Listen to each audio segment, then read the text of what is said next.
चलो बच्चों, आइए प्रश्न को देखते हैं। gx बराबर एक फलन दे रखा है 2 गुना में f, और f के अंदर दे रखा है एक्स स्क्वायर बटा 2 इस पूरे का मापांक, plus f of 6 minus x square प्रत्येक x बिलोंग्स टू r, मतलब प्रत्येक वास्तविक संख्या के लिए, तथा f double dash x f का द्वितीय अवकलज का मान बड़ा है 0 के, और प्रत्येक x बिलोंग्स टू r मतलब वास्तविक संख्या के लिए।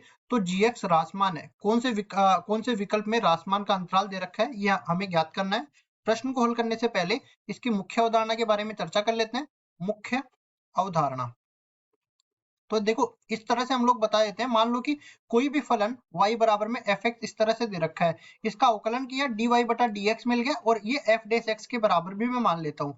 मान लो कि एफ डेस एक्स का मान 0 से छोटा मिला, तो इस अंतराल में यहाँ से अंतराल भी मिल गया एक्स ए से लेके बी के बीच में। तो इस अंतराल के बीच में जहां पे एफ डेस एक्स का मान 0 से छोटा मिल गया, एफ एक्स रासमान होगा। ठीक है, एफ एस रासमान होगा। ठीक है, दूसरी चीज इस तरह से समझो कि मतलब एफ एक्स घटता चला जा रहा है, तो अगर x1 का मान x2 से बड़ा है, x1 का मान x2 से बड़ा है, तो fx1 का मान fx2 से छोटा है। इस तरह से ये समझ लो, क्योंकि जैसे जैसे x का मान बढ़ता चला जाएगा, फलन का मान घटता चला जाएगा। अब चलते हैं सवाल में। सवाल में हमें जैसा कि बोला गया है क्या, कि हमें gx का लेना है रासमान वाला अंतराल। तो gx पहले लिख लेते हैं। gx बराबर दे रखा है 2 गुना में f। अब देखिए यहाँ पे ये एक्स स्क्वायर बटा 2, इसमें मापांक लगा हुआ है, तो मापांक लगाने का इसमें कोई मतलब भी नहीं है, क्योंकि ये हमेशा ही धनात्मक संख्या देगा। तो इसको मापांक को हटा के मैं सीधा ही लिख देता हूँ एक्स स्क्वायर बटा में 2, और प्लस में ये दे रखा है f, और अंदर दे रखा है 6 माइनस में एक्स स्क्वायर। अब इसका वर्धमान या रासमान निकालने के लिए अवकलन तो करना पड़ेगा। अवकलन किया, जी डेस एक्स मिल गया मेरे को, और दूसरी तरफ किया तो 2 गुना में, यहाँ पे देखिए पहले तो इसको एफ एक्स मान के करेंगे, तो एफ डेस एक्स, एक्स की जगह क्या है एक्स स्क्वायर बटा 2, और एक्स स्क्वायर बटा 2 का अब अवकलन करेंगे तो ये 2x के बराबर होगा, और बटा में पहले से ही 2 है। और प्लस में यहाँ पे ये क्या बन जाएगा, पहले तो इसको एफ एक्स मान के करेंगे, एफ डेस 6 माइनस एक्स स्क्वायर बचेगा। अब 6 माइनस एक्स स्क्वायर का करना पड़ेगा, तो माइनस का 2x हो जाएगा। इसको आगे सरल कर लेते हैं। कुल मिला के जी डेस एक्स किसके बराबर हो जाएगा, एक तो अपने पास देखिए यहाँ से अपने पास 2 से 2 कट जाएगा, ये 2x मिल गया, मतलब 2x, और इसमें भी 2x है, 2x दोनों में उबेनिश लिया, तो इधर तो क्या बच गया, इधर तो अपने पास बचा एफ डेस एक्स स्क्वायर बटा में 2, और इधर बचा माइनस में एफ डेस 6 माइनस में एक्स स्क्वायर। इस तरह से ये बच गया। अब हमें क्या चाहिए, हमें हमें चाहिए रासमान वाला अंतराल। तो रासमान कब होगा, देखो अगर मेरे को जी डेस एक्स जो है 0 से छोटा मिल जाए, तो मेरा रासमान का काम हो जाएगा। तो मैं क्या कर लेता हूँ, दो केस बनाता हूँ। पहली चीज, अगर मेरे पास x धनात्मक मिल जाए तो इसको ऋणात्मक होना पड़ेगा, अगर x ऋणात्मक हो जाए तो इसको धनात्मक होना पड़ेगा। दोनों केस मैं लेता हूं यहाँ पे। केस वन मेरे पास क्या बनेगा, देखिए अगर मेरे पास x का मान 0 से बड़ा हो जाए, तो कुल मिला के इसका मान f डेस एक्स स्क्वायर बटा में 2, और ये माइनस में f डेस 6 माइनस में एक्स स्क्वायर, इस पूरे का मान 0 से बड़ा होना, सॉरी 0 से छोटा होना चाहिए रासमान के लिए, 0 से छोटा होना चाहिए। इसको ठीक कर देते हैं, यहाँ पे इसको भी हटा देते हैं, ये बराबर नहीं है, माइनस का है, ये 0 से छोटा होना चाहिए।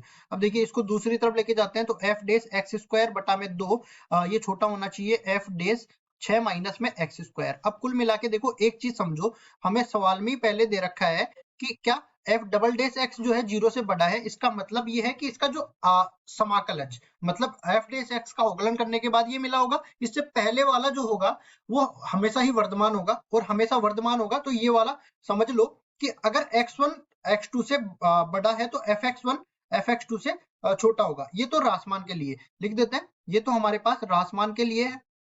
और अगर वर्धमान के लिए भी मैं लिखना चाहूं, वर्धमान के लिए, तो हमारे पास इस तरह से समझो कि चर का मान बढ़ने पर फलन का मान भी बढ़ेगा, मतलब x1 का मान अगर x2 से बड़ा होगा, तो fx1 का मान भी fx2 से बड़ा होगा।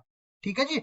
तो यहाँ पे f डेस x वर्धमान फलन मेरे को मिल गया, तो यहाँ से आपको दिख रहा है कि ये वाला फलन का मान इससे बड़ा है, तो ये इनके अंदर जो चर राशि है वो भी तो इसी तरह होने वाली है, मतलब एक्स स्क्वायर बटा में 2 ये छोटा होने वाला है किससे, 6 माइनस एक्स स्क्वायर से। कुल मिला के ये दूसरी तरफ जाएगा, दूसरी तरफ जाने के बाद या फिर एक काम करो, इसको एक तरफ लेके आओ, तो ये बन जाएगा 3x स्क्वायर बटा 2 माइनस में 6 छोटा है 0 के, और ये देखो लघुत्तम 2 आएगा, और कुल मिला के 3x स्क्वायर माइनस में 12 छोटा है 0, इस तरह से बन जाएगा। इसको आगे सरल करते हैं तो x स्क्वायर माइनस 4 छोटा है 0 के, और यहाँ से देखो x माइनस 2 x प्लस 2 इस तरह से बन जाएगा, और देखो क्रांतिक बिंदु -2 और +2 मिल जाएंगे, तो यहाँ पे ये धनात्मक, ये ऋणात्मक और ये धनात्मक, हमें कौन सा मान लेना है, ऋणात्मक वाला।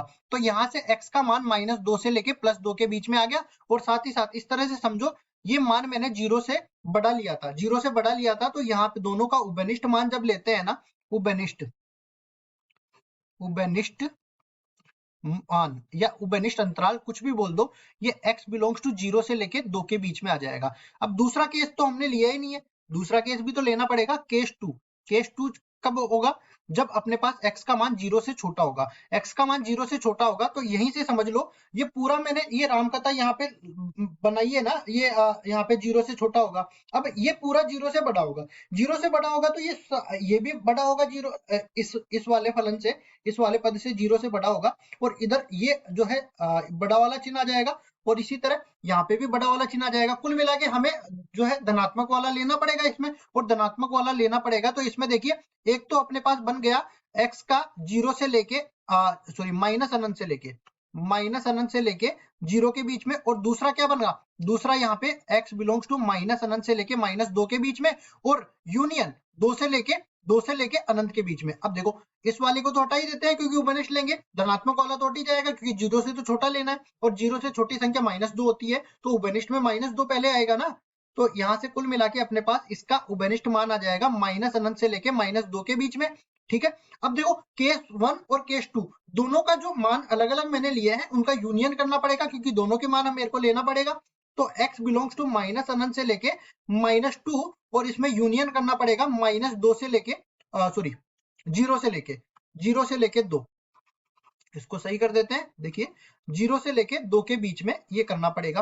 तो ये अपने पास आ गया उत्तर, जहां पे gx रासमान है। ठीक है, जहां पे g डैश x जो है 0 से छोटा है, मतलब कि gx रासमान फलन है, रासमान फलन है, वो अंतराल अपने को मिल गया। तो विकल्प में देख लेते हैं कौन से विकल्प में ऐसा मान दे रखा है। देखो ये फिर से देखो वही चीज आ गई ना, मैंने यहाँ पे बोला था कि अगर मेरे को 0 से छोटा लेना है या 0 के बराबर लेना है, तो मेरे को इन दोनों को शामिल करना पड़ेगा।